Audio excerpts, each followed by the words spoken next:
Hello, friends. This is Dave Hurwitz, executive editor at ClassicsToday.com, here with If I Could Choose Only One Work by you name him or her, it would have to be that. Well, the him or her in this case is BIZET, and the work in question is the amazing, the unexpected, the stunning Variation Chromatique for piano. I'm just kidding. It's Carmen. It's got to be Carmen. What else could it be but Carmen? I know, I love it when you come in with your comments and you say, well, it's sort of the obvious choice. It has to be the right choice, whether it's obvious or not obvious. I don't care whether something's popular or not popular.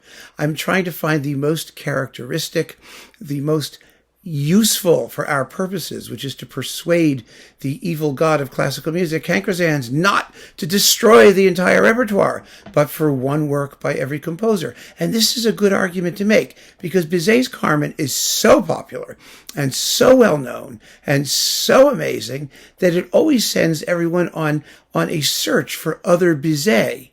Because you want to hear things like the chromatic variations of piano piece, which are just astounding, or the l'Arlésienne incidental music complete, or the suites, or some of the, his overture Patrie and some of the other things he wrote, the Symphony in C. Wow. He wrote a lot of really good music. And there's the Pearl Fishers, and there's other sort of operatic project things. He died young, as we know. And so he really is sort of regarded as a one-shot wonder as far as, composers go. But there is more. And we should have the opportunity to hear the rest of it.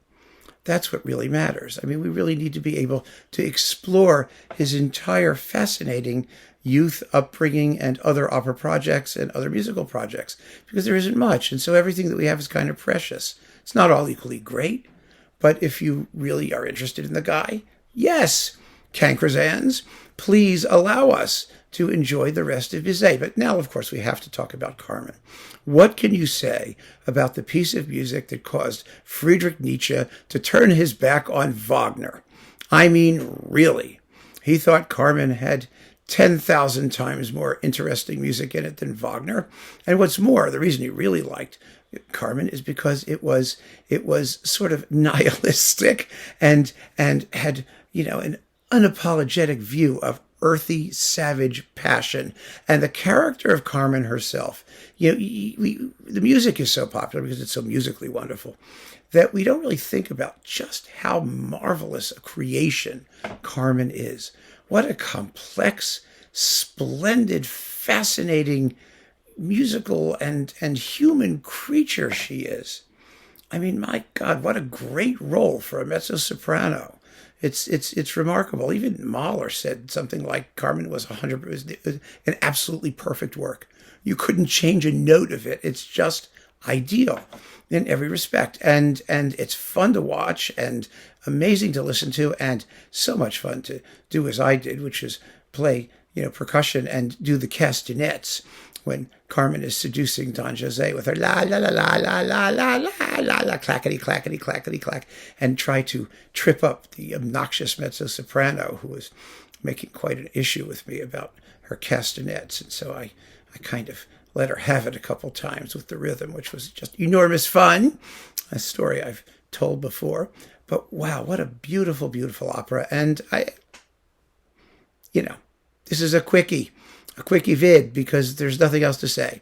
It has to be Carmen, one of the most popular operas ever written, deservedly so.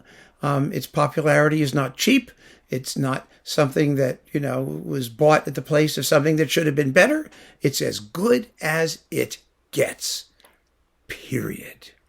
So keep on listening, friends. Thank you for joining me, and go get your Carmen and really give it a fresh listen and think about it. It never gets tired. It's perennially fresh and brilliant. Take care.